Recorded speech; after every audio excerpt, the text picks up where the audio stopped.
Me encanta esta canción, la primera vez que la escuché, la escuché en portugués, ¿no? Y realmente es conmovedor entender lo que dice esta canción, ¿no? El Señor siempre nos va a alcanzar con su amor, siempre nos va a desafiar a ser de los que recibimos ese amor.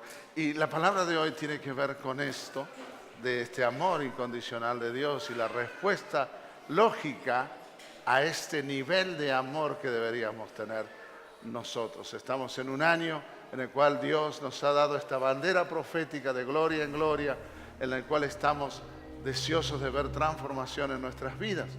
Y leyendo la Escritura en estos días, ¿no? Me encontré con el Salmo 103. Vaya buscando el Salmo 103 en su celular, en su smartphone, tableta, panel de lo que fuera, ¿no? Y si alguno tiene una Biblia escrita, la habla. Pero allí en el Salmo 103, donde vamos a estar caminando, vamos a descubrir y refrescar el corazón de David, hablándonos, y por sobre todas las cosas, cuál es la reacción que deberíamos tener, especialmente en un año tan fuerte de transformación, ¿no? Pero antes de entrar en el Salmo 3, quiero recordarle algo que está en el libro de Lamentaciones. ¿Quién realmente ha leído el libro de Lamentaciones completo? Solamente el título Lamentaciones ya te dan ganas de no leerlo. Es medio depre, ¿no? Lamentaciones. Gracias, Javi. Es un libro tremendo, junto con... Es el libro escrito por el profeta Jeremías. ¿Cuál era el sobrenombre de Jeremías? El profeta llorón. Profeta llorón. ¿Qué podía escribir el profeta llorón? Lamentaciones.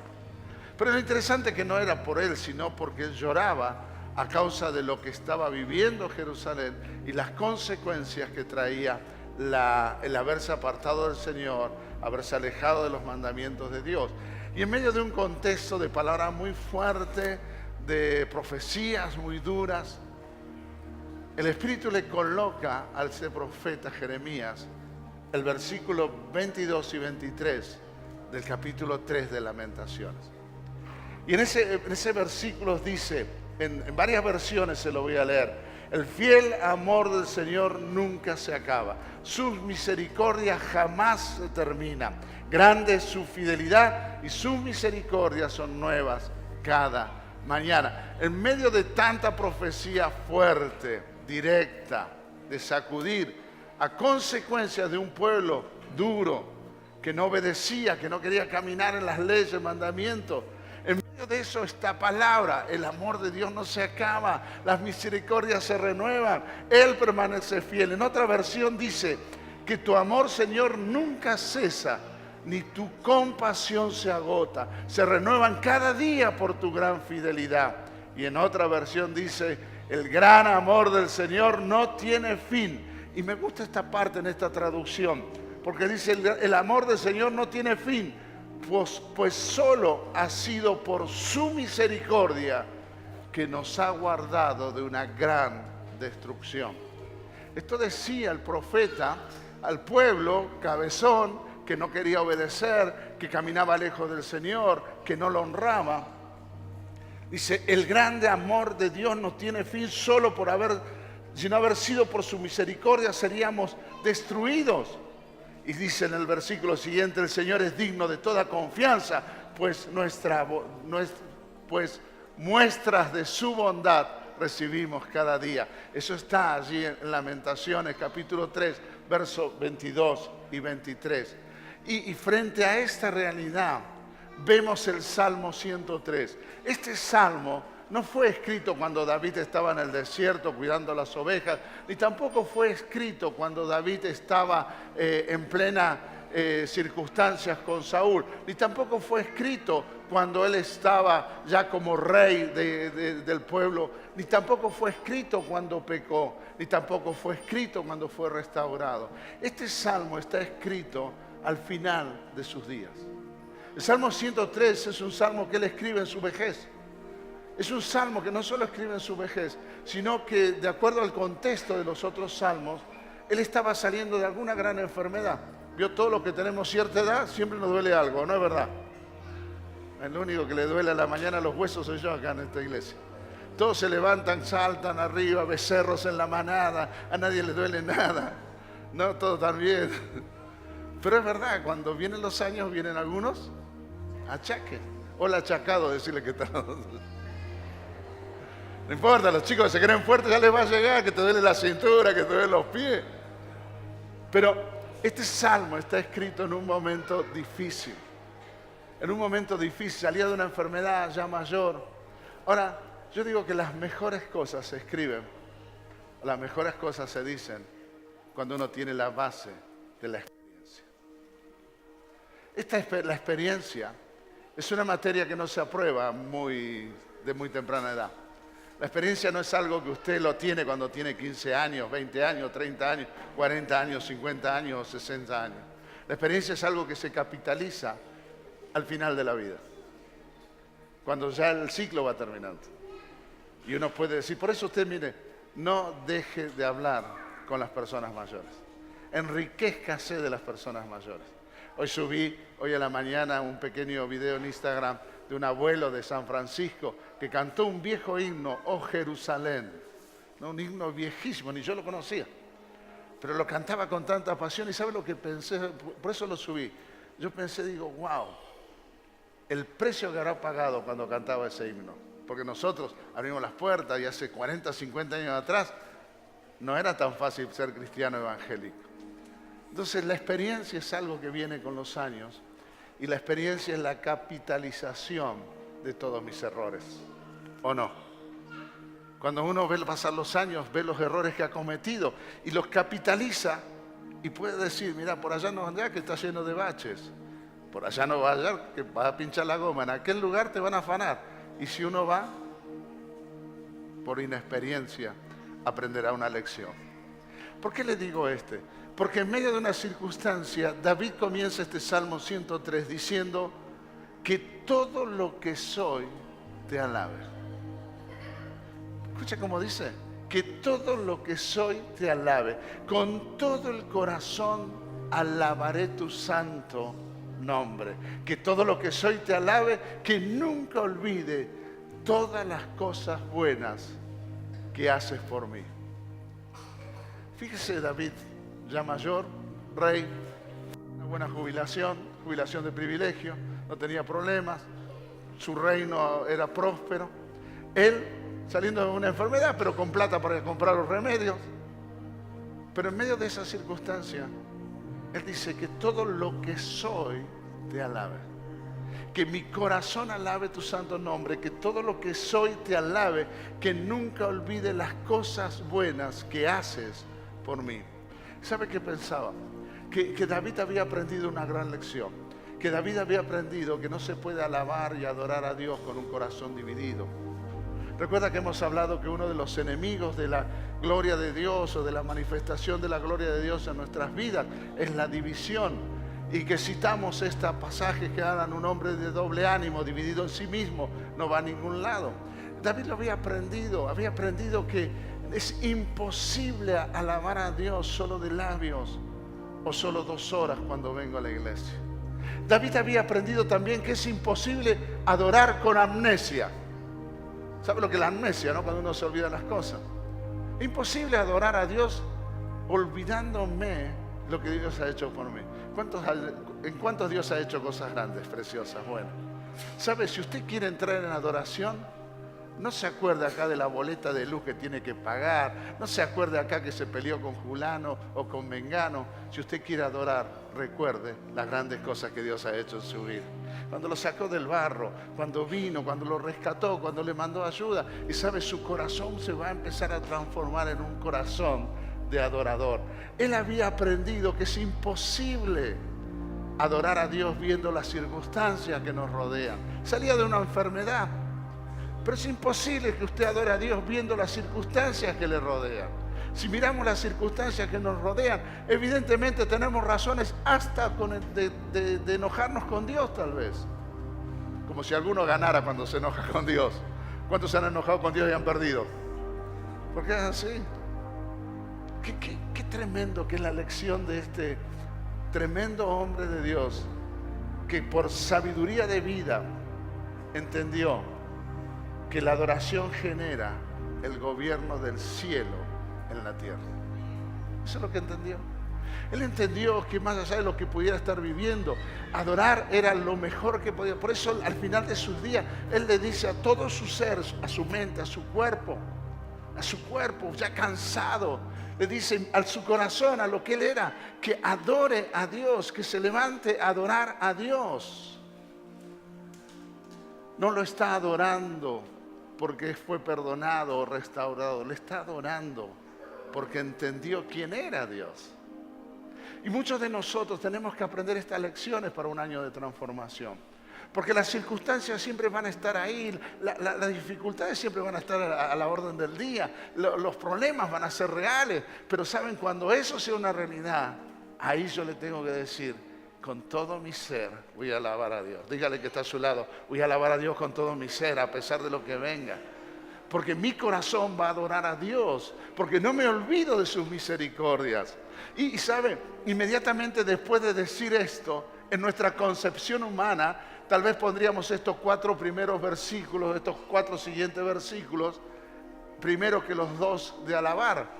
Porque lo que sigue diciendo en 4 versículos, que Él perdona todos mis pecados, sana mis enfermedades, me redime de la muerte, me corona de amor y tiernas misericordias, colma mi vida de cosas buenas, mi juventud se renueva como la del águila, el Señor da rectitud y hace justicia a los que son tratados injustamente. ¿A uno le gustaría que estos 4 versículos estuvieran primero y como consecuencia de todo lo que hace esto Dios, entonces si yo diga, alabe a Dios todo mi ser? Pero es al revés. ¿Usted quiere ver justicia sobre su vida? ¿Cuántos quieren ver justicia sobre su vida? Adore a Dios en medio de la injusticia. Dice la palabra, porque Él perdona todos mis pecados y sana todas mis enfermedades. ¿Quiere ver la manifestación de la sanidad de Dios en su vida? Adore a Dios en medio de la enfermedad. Dice la Escritura, Él colma mi vida de cosas buenas. ¿Quiere ver cosas buenas en su vida? ¿Cuántos quieren ver cosas buenas en su vida? Adora a Dios cuando las cosas sean malas. Adora a Dios cuando las cosas sean malas. La adoración, la alabanza, no es solamente para estar delante de Dios y establecer un vínculo. No, es mucho más poderoso que eso. La alabanza y la adoración derriba tinieblas, acaba con las potestades, hace huir al enemigo. Por eso su casa, dígale que está atrás suyo, tu casa, dígaselo al que está atrás suyo, tu casa tiene que estar llena de alabanza y de adoración y no de la barra, de chévere o del que se murió.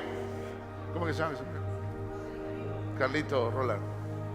Tiene que estar lleno de alabanza y adoración. Tiene que estar lleno de alabanza y adoración. Estos 4 beneficios de la vida de un creyente: el perdón, el amor que da vida, la misericordia que corona, las cosas buenas que Dios me dará aunque hoy esté llorando, su justicia a mi favor, siempre van a ser real cuando mi ser, todo lo que yo soy, alabe a Jehová, adore al Señor, levanta adorar. Y un montón de versículos nos hablan de esto. ¿Recuerdan Pablo y Silas en la cárcel? ¿Qué decían? Lloraban sobre sus cadenas. Decían, pobrecito de mí, ¿quién podrá defenderme? Y el chapulín salió de una ventana y dijo, yo, no. ¿Qué hacían ellos en medio de la más oscura de las cárceles? Adoraban a Dios. ¿Qué pasó? Tembló la tierra. Las cadenas se cayeron, las puertas de la cárcel se abrieron y el carcelero se postró delante de los presos. La adoración es tan poderosa, es tan tremendamente poderosa, que el diablo hará todo lo imposible para que vos no le adores. No te va a dejar venir, te va a venir problema, te va a hacer esto, te va a lo otro. No, ¿sabes por qué? Porque Él sabe que cuando tu ser y tu mente y tu corazón se alinean para adorar a Dios, vas a ver la bondad de Dios y la manifestación de la gloria del Señor. Versículos más adelante, a partir del versículo 8, dice la palabra, el Señor es compasivo y misericordioso. Sí habrá sabido David de lo que era la misericordia de Dios, ¿o no? ¿Recuerdan? Adúltero y asesino. Adúltero y asesino. Si habrá experimentado el perdón y la misericordia de Dios, que escribió, el Señor es compasivo, misericordioso, lento para enojarse y lleno de amor inagotable. no nos reprenderá todo el tiempo, ni seguirá enojado con nosotros para siempre. No nos castiga por todos nuestros pecados. Al contrario, no nos trata con la severidad que merecemos. Su amor es inagotable hacia los que le temen. Es tan inmenso como la altura de los cielos sobre la tierra. Llevó nuestros pecados tan lejos de nosotros como está el oriente del occidente. El Señor es como un padre amoroso con sus hijos, compasivo, tierno con los que le temen. Y el verso 14 dice, pues Él sabe que somos débiles, se acuerda que somos polvo. Por eso Dios es lento en ejecutar juicio sobre nosotros. Por eso cada mañana Él renueva su misericordia. Por eso es que Dios te mira a pesar de tus y de mis andadas. Tiene paciencia para con nosotros. Porque sabe que somos débiles. Sabe que hay debilidad en nuestro carácter. Sabe que hay debilidad en nuestra manera de vivir la fe. Sabe que hay debilidad. Dice, se acuerda que somos tan solo polvo. Mire, si Dios tuviera que actuar conforme a su justicia, de acuerdo a lo que hicimos en esta semana, ¿cuántos dicen, ay, chalay, que viene dura la mano? ¿O no es verdad? Pero Él sabe que sos débil. Él sabe, Él nos creó, conoce nuestra debilidad. Por eso Él no se enoja por siempre. Por eso su amor es una fuente inagotable. Por eso cuando nosotros, los que le tememos, cuando pecamos, cuando erramos, inmediatamente buscamos reconciliarnos con Dios. Porque sabemos que Él es fuente de perdón y de amor. Y sabemos de nuestras debilidades. Dios es el Dios que sabe, que no quiere disciplinarlos. Y si lo hace, es para corregirnos, como hizo con Job. ¿Recuerda el domingo pasado? Lo que hizo con Job, Dios tuvo que corregirlo. Pero ese amor sobre Job no se agotó. A pesar de Job, a pesar de mí, Dios siempre va a trabajar conmigo. Ese amor de Dios que es incomparable, que no tiene límite. Cuando tengo un pleno entendimiento del inagotable amor de Dios que me cubre, que me bendice, que me alcanza, que me confronta, que me perdona. Cuando tengo el entendimiento de un amor que me corrige más que cualquier disciplina. Cuando tengo entendimiento de un amor que me protege y me sana. Es cuando más me enamoro de Dios. Amén. ¿No es verdad?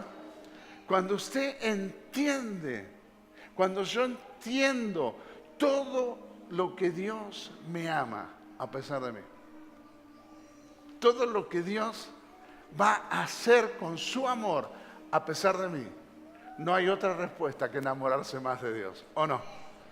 Esa fuente inagotable. David lo sabía porque David lo había experimentado. Dios habló con él, trató con él, trabajó con él y lo había experimentado. Esa tremenda compasión que Dios tuvo con David, que le permitió acabar sus días con bien, a pesar de lo que hizo, su arrepentimiento, su buscar el perdón de Dios, trajo sobre él la bendición de experimentar nuevamente el amor de Dios. Así que de esto se desprende que no tenemos problema con el pecado. El único problema que tenemos con el pecado es no confesarlo. Pero si usted lo confiesa, hay perdón de Dios sobre tu vida. Hay perdón, amor que sana, amor que restaura, amor que cubre. Ese amor que te lleva más allá aún de lo que podés imaginar. Pero a partir de estos versículos, a partir de este versículo, el próximo, medio como que se descuelga de todo lo que viene hablando del amor, de la gracia. De pronto Él viene hablando y dice, nuestros días sobre la tierra son como la hierba, igual que las flores silvestres, florecemos y morimos. El viento sopla y desaparecemos como si nunca hubiéramos estado allí. Viene hablando del amor, de la restauración, de que hace justicia sobre nuestras vidas. Viene hablando de un montón de detalles que nos animan, que nos hacen confrontar, chocar con ese amor incomparable, que nos lleva a explosiones de adoración. Y de pronto dice, muchachos, nosotros no somos nada. Somos como hierba que florece.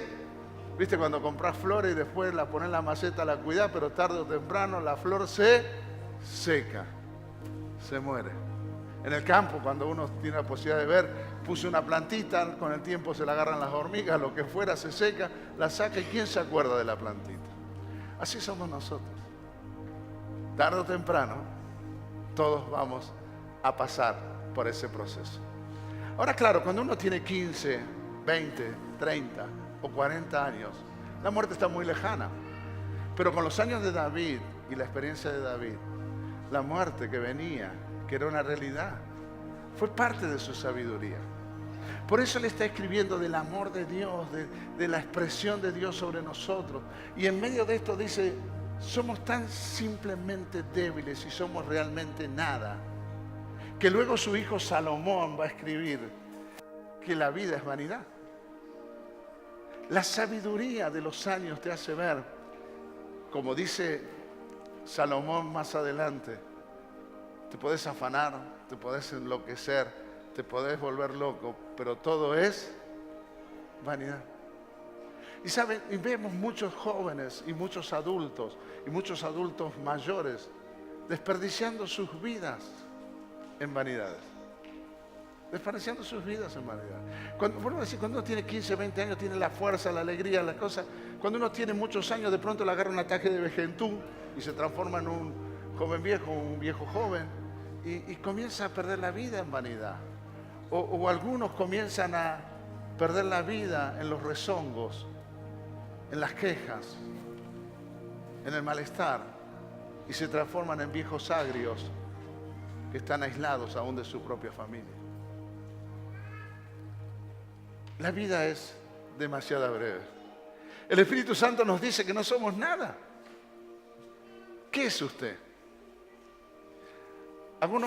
Yo siempre he recomendado escuchar a Yokoi Kenji, es un hombre que me gusta escucharlo, él es pastor y a su vez tiene un ministerio misionero en el cual trae jóvenes en depresión japoneses y los mete en la cultura colombiana, en algunos lugares con familias colombianas para que aprendan que todo lo que tienen en Japón no es nada comparado con lo que tienen aquí en Colombia o en cualquier país de Latinoamérica, familia, alegría, ruido, comida, que ellos no lo tienen.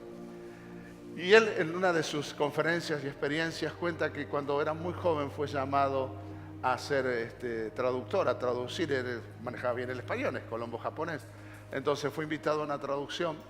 Entonces el traductor dijo, antes que me traduzca este mocoso, quiero saber quién es, 14 años, 15 años. Y lo llama y le pregunta, el orador le pregunta, ¿y usted quién es? ¿Usted quién es? Y él le dice, Yokoi Kenshi. No le pregunté su nombre. Yo le dije, ¿usted quién es? Usted se podía llamar Juan Pérez o Juan Alberto y no va a dejar de ser. ¿Quién es? ¿Y usted quién es? Yokoi Kenshi, el hijo de Don Kenshi. Yo no le pregunté, ¿quién es hijo usted? Le pregunté, ¿quién es? Y véanla la conferencia, porque es muy interesante, es muy larga. Pero él lo hizo reflexionar con 14 años, que no es nada, que lo único que somos es lo que podemos atesorar aquí. Y cuando aprendemos a atesorar a Cristo en nuestros corazones, realmente somos lo que Dios quiere que seamos. Los que expresamos a Cristo aquí en la tierra.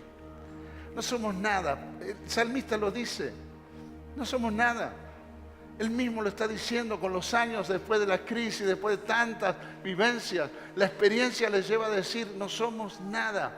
Y si nosotros no entendemos eso aquí ahora, en el caminar de la vida nos vamos a meter en tantos vericuetos de la vida, en tantos caminos engañosos. Algunos que van a parecer rectos, pero a los ojos de Dios torcidazos. Y nos vamos a alejar del propósito de ser los que Dios quiere que seamos. Cuando no nos damos cuenta de esto, perdemos la vida. Y me acuerdo hace unos años atrás, con Graciela estábamos dando un seminario se llama Línea de Vida, es del descubrimiento del propósito personal. Y a mí, ella trabajó con las mujeres y yo con los hombres. En medio de la charla, el segundo día, uno de los hombres terminó en el hospital. Le agarró una taquicardia y se fue. ¿Y sabe por qué? Porque descubrió que por más de 25 años de su vida, hizo lo que creía que era para Dios y estaba totalmente lejos de los propósitos de Dios para su vida. Y su cuerpo reaccionó que terminó en el hospital. Yo dije, acá no, ni me van a sacar al otro día. Porque, ¿saben? Lo que peor nos puede pasar es que acabe nuestras vidas y tengamos todo, pero no tengamos nada. no seamos nada, porque rehuimos del amor de Dios, porque no fuimos capaces de ordenar nuestras vidas, porque no fuimos capaces de pedir perdón o otorgar perdón, o no fuimos capaces de reconocer que somos cabezones, testaduros, y pasamos la vida lejos de los propósitos de Dios para nosotros. Tal vez con vos tenés 15, 14, 20, 25 años, esta parte del mensaje te pasa de largo porque somos más en esta generación, en esa edad para pensar del amor y de todo lo demás, y creemos que el príncipe azul vendrá y la princesa aparecerá, pero por más que ves ese sapo, los sapos siguen siendo sapos. No se transforman en príncipe azul. Y las bellas durmientes seguirán dormidas, así que no existe, son cuentos de hadas. Pero tal vez esto te pasa de largo. Yo te quiero darte un solo consejo. No te preocupes tanto por qué vas a estudiar. Estudiá. No te preocupes tanto por qué vas a trabajar. Trabajá. No te enfoques tanto en que vas a ganar el mundo y las tierras y conquistar las naciones. No, lo vas a hacer. Pero descubrí quién sos en Cristo. Si lo alcanzás a descubrir con tu edad, vas a tener el privilegio que yo no tuve. Porque yo conocí al Señor de grande. Y conocí mi propósito como a los 40 años. 40 años de mi vida estuve lejos del propósito de Dios. Entonces, ahora, si usted tiene mi edad, es de mi generación, entre los 50 y los 60 y tantos, ¿está haciendo el propósito de Dios para su vida? ¿Está caminando en lo que Dios le pidió? ¿O se está convirtiendo en un viejo agrio rezongón? ¿O está dejando de lado la experiencia gloriosa de manifestar a Cristo por ganar unos pesos más o por dormir unas horas más? No somos nada. Y tarde o temprano, como decía mi viejo, nadie se muere en la víspera, todos tenemos el día y la hora. Pero por supuesto, no es un mensaje para que usted se entristezca. Es un mensaje para que entendamos que a pesar de que el salmista venía hablando de su amor inagotable, de la fuente de riqueza que es ser cubierto por ese amor, del perdón de nuestros pecados, de todo lo que Dios viene diciéndonos, al final de cuentas, si no ordeno mi vida en los planes y propósitos de Dios, no soy nada. ¿Quién se va a acordar de usted? Las deudas que deje. ¿Quién se va a acordar de usted? ¿Quién se va a acordar de nosotros? Ahora, es interesante que el versículo que sigue dice que de alguna manera, permítame encontrarlo, en el versículo 17 dice, pero el amor del Señor permanece para siempre con los que le temen. Y ahí la palabra en la otra versión es, el amor de Dios permanece para siempre con los que le honran. Y mire cómo dice el versículo, su salvación se extiende a los hijos de sus hijos, de los que son fieles a su pacto y obedecen sus mandamientos. Y recordé ese pasaje que está en Timoteo, que dice que en la casa de un hombre rico o en la casa grande hay vasos de oro y de plata. Unos son de madera y otros son de barro. Uno para usos de honra y otro para usos bajos. Y recordé y pensé, wow, el Dios de los cielos que nos está diciendo que la vida es breve, que nos viene recordando su amor, su misericordia, su compasión. El Dios de los cielos que nos hace recordar que si no enfoco en la vida, en sus propósitos, no soy nada. Me está diciendo ahora que si le temo, o sea, si le honro, aseguro un cambio de historia en mi familia. Aseguro un cambio de historia en mi familia. Aseguro un cambio de historia en las personas que estoy discipulando. Si yo me transformo en un vaso de honra para Dios, va a haber una transformación en la familia. Porque aunque hoy mis hijos sean unos alejados del Señor o no conozcan al Señor, dice su palabra que si le honro, la salvación llegará a ellos. Tarde o temprano, lo viví con mi papá, lo vivió, mi papá nunca, hasta que murió su mamá, después de como 3 años, creo que lo he contado, él fue a la iglesia. Pero mi abuela era un vaso de honra, nunca dejó de orar por su hijo. Y tarde o temprano la salvación llegó ahí, la salvación llegó a algunos de sus hijos y la salvación está en los nietos y los bisnietos de don José Rica. Esa palabra es una verdad. Pero no solamente para los que tienen familia, también es una verdad para aquellos que aún ni siquiera están pensando estar de novio.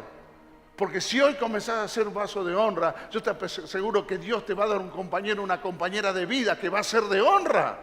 Y vas a escribir una historia con una familia que va a honrar a Dios. Porque la honra es mucho más compleja que amar solamente a Dios. Todos amamos a Dios. ¿Quién ama al Señor aquí? El que no levanta las manos lo liberamos, ¿eh? Ah, ya levantaron 2 o 3 rápido. Tengo un par de camilleros que lo agarran del cuello y se lo llevan para el fondo.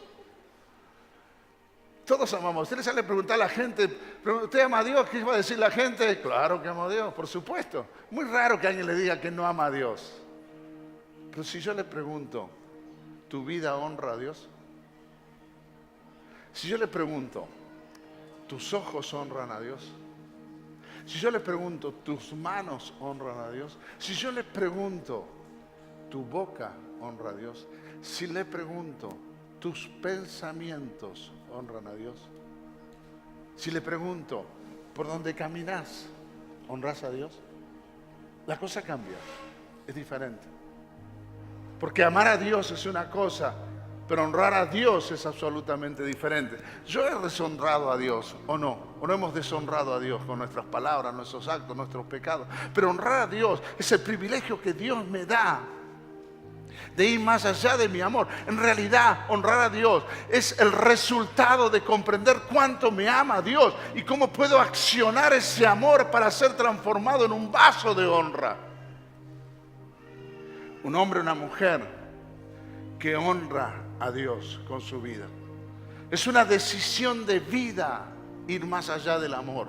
Honrar a Dios significa ser consciente del amor que me amó, me redimió, me perdonó y expresar ese amor y darle a Dios la oportunidad que sonría por mi vida y no que diga, hoy otra vez Rubencito, más misericordia sobre Rubencito, sino que Dios diga, he ahí un hijo que me honra, una hija que me honra, un joven, un abuelo, un matrimonio, una familia que me honra. Honrar a Dios es el resultado de lo que este viejo David conoció y declara en el final de estos versículos del Salmo 103. Pone a Dios en autoridad, el Señor ha hecho los cielos su trono, desde allí gobierna todo. Los ángeles le alaban, ustedes los poderosos que llevan a cabo sus planes, los que están atentos a sus mandatos, sí alaben los ejércitos de los ángeles que les sirven y hacen su voluntad. Y el último versículo dice, tal como comenzó el Salmo, alaba al Señor todo lo que Él ha creado, todo lo que hay en su reino, que todo lo que soy y mi corazón le alaba. ¿Sabe quiénes pueden llegar a esto? Los que le honran, no los que le aman. Amar es muy diferente a honrar. Amar es jugarse por lo que uno ama. Honrar es jugarse por lo que uno se ama. Honrar es poner en alto lo que amo. Honrar es enaltecer, es exaltar lo que amo. Honrar es ser un adorador. ¿Se puede poner de pie en el nombre del Señor? Ha escuchado cientos de mensajes sobre el amor de Dios. Pero este mensaje no tiene que ver, esta palabra de Dios en nuestras vidas hoy, no tiene que ver con el amor, nos recuerda el amor. Pero en realidad, tiene que ver si tu vida está dispuesta a honrar. En la casa, en una casa grande, hay infinidad de vasos. Los hay de oro, de plata, de madera, de barro. Algunos son de usos para honra y otros para usos más bajos. Todos los vasos están en la misma casa. Todos. Pero ¿qué tipo de vaso sos? ¿Sos un vaso de madera que le da honra o un vaso de oro que deshonra a Dios? ¿Sos un vaso de plata que le da honra al Señor? ¿O sos un vaso de lata que deshonra a Dios? El material no significa absolutamente nada. Lo que vale es el uso. Lo que Dios nos está diciendo es que su amor que se renueva, el perdón que nos alcanza, la misericordia que todos los días Dios renueva, ese cuidado que tiene nosotros, su justicia a nuestro favor, la redención de mis pecados, el olvidarse, el no acusarme más, todo eso quiere tener como consecuencia no solo que le ame, sino que entienda que mi vida es nada. Que no soy nada, pero si comienzo a honrarle, veré que Dios honrará no solo mi vida, sino a mis hijos y los hijos de mis hijos. Y veré que su amor y su honra se conjugan. Y ahí es cuando Dios te pone en alto. Ahí es cuando Dios te usa de una manera significativa. La pregunta de esta noche es: ¿estás honrando a Dios? Si no lo estás haciendo, mira el amor inagotable de Dios. Mira ese amor que quiere abrazarte, que quiere darte la oportunidad de que comiences hoy a darle honra al Señor. A veces venimos bien en la vida, llevamos una vida normal, venimos, oramos, estamos ahí todo tranquilito, no hagan olas, todo piola, tranquilo. Pero eso no es honrar a Dios. Porque el que ama, honra. ¿Quién leyó la historia del venezolano? Una parejita de venezolanos recién casados. Su esposa, porque tenía un título profesional, emigró primero a Buenos Aires. Y estando en Buenos Aires, este hombre se entera de que su esposa estaba embarazada. No tenía un mango. ¿Sabe lo que hizo? Se vino caminando de Venezuela. Se dio una noticia hace poquito. Caminó como 7 meses para honrar el amor que tenía su esposa. Se vino caminando de Venezuela para honrar el amor que tenía su esposa. Eso es más que amar. Más amar. Muchos se llenan la boca diciendo que aman a Dios. Pero honrar a Dios es muy diferente. Y si no lo hacemos, tranquilo, Venancio, al cielo llegás. Pero ¿quién se va a acordar de vos? Pero si honrás a Dios, los primeros que contarán la historia de tu vida serán tus hijos, tus discípulos, las personas que cansaste para Cristo, las personas que marcaste con una palabra, las personas que acompañaste en los peores momentos, porque la honra es acción, la honra es movimiento, la honra es ir más allá de mi amor. Inclina tu rostro, cerra tus ojos. ¿Estás honrando a Dios? Hay promesas para aquel que le honra. Mi amor es inagotable. La fidelidad, la misericordia de Dios es para todos. Pero para los que le honran, la salvación, dice la Escritura, será sobre sus hijos y de sus hijos de sus hijos. Cambiar la historia de mi vida por una decisión. Cambiar la historia de mi familia por una decisión. Honrar a Dios. Honrar a Dios. Honrarlo en la escuela, siendo un buen estudiante. Honrarlo en la universidad, siendo un buen estudiante. Honrarlo en mi trabajo, siendo de los que laburan y no los que se escapan del laburo. Honrar a Dios en mi hogar, siendo un hombre, una mujer que honra a su esposa, a su esposo, a sus hijos. Honrar a Dios en los lugares donde me muevo, en la carnicería. Si es que alguien va a la carnicería todavía, no sé. Pero honrar a Dios es una acción. Honrar a Dios Cuando tus hijos no quieren saber nada con el Señor y vos como abuelo o abuela tomás autoridad e instruís a tus hijos en los caminos del Señor.